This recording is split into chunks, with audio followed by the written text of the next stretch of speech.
Voting has now ended in the German parliamentary election and the first exit polls have been released.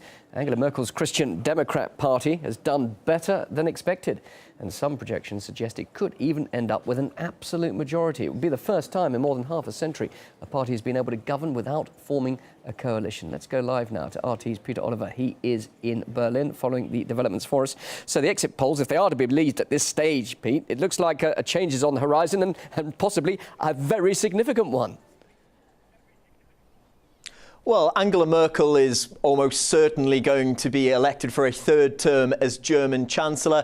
Her CDU party and their Bavarian sister party, the CSU, have taken the lion's share of the vote. Speaking at her party headquarters, Mrs. Merkel said it was a super result. In fact, if the exit polls are correct, it's the highest percentage that it'll have taken since 1990. So they've done remarkably well, it would seem, the CDU.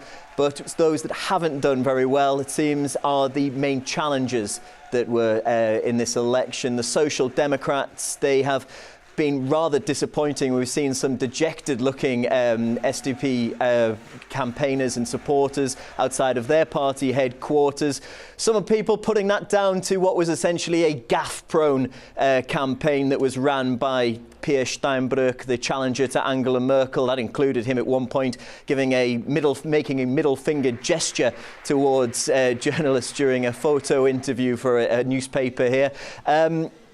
Another party not doing particularly well are the Free Democrats. Now, going into this election, they were the coalition partners of Angela Merkel's party. They are, well, struggling to make the 5% threshold, according to exit polls. It seems that they aren't going to be taking up seats in the next parliament. The centre-left have done pretty well. That's the Left Party and the Greens. Another party, though, that could make quite a bit of difference is Alternative for Germany. The AfD, Alternative for Deutschland, are a new party when it comes to German politics. They're a Eurosceptic party, an anti-Euro party. As it stands, they are looking like they're just going to fall short of being part of the coalition. But if they get being part of the parliament, I beg your pardon, if they do get in there, they can make quite a bit of difference, though. They are vehemently opposed to a lot of the policies that are being put forward by Angela Merkel. All, of course, is based on the current results of these exit polls. Over the next few hours, then, it's going to become clear who is actually going to be running Germany. When will that be, Peter? What is the timescale on all of this? Well, it's going to take a little while yet, but what is very interesting, what everybody's looking towards, is who will be in charge of Germany after these elections. Angela Merkel has taken, as I say, the lion's share of the votes. It would be the first time since 1957 that a party had ruled unilaterally without a coalition. They're very fond of a coalition here in Germany.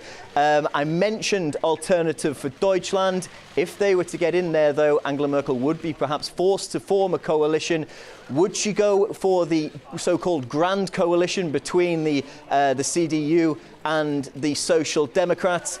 Well, we'd have to wait to see if that happened. A lot of Social Democrat supporters would be uncomfortable with that. The last time that happened was in 2005. So it's all going to come out over the coming hours to find out just exactly what the firm results are from this election. But it's odds on, it's almost nailed on. Angela Merkel will be the Chancellor for a third term.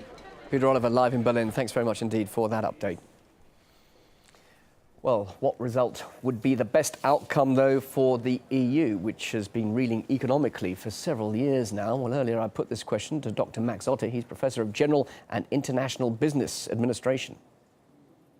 In some ways, it's a reinforcement of Merkel's policy. I mean, she has yielded a lot. She has yielded German sovereignty. She has sold parts of the country to European pressure. It's all about who decides what in Europe. I mean, is it bilateral deals or is the majority, in which Cyprus has the same vote as Germany, going to decide on German fiscal policy? And she has given away quite a bit of German national sovereignty. But she's also started to rein in things and to play the game a bit more masterfully. And so it's an interesting situation to see how this comes out. Of course, it's not really the preferred outcome for southern European countries that has now happened.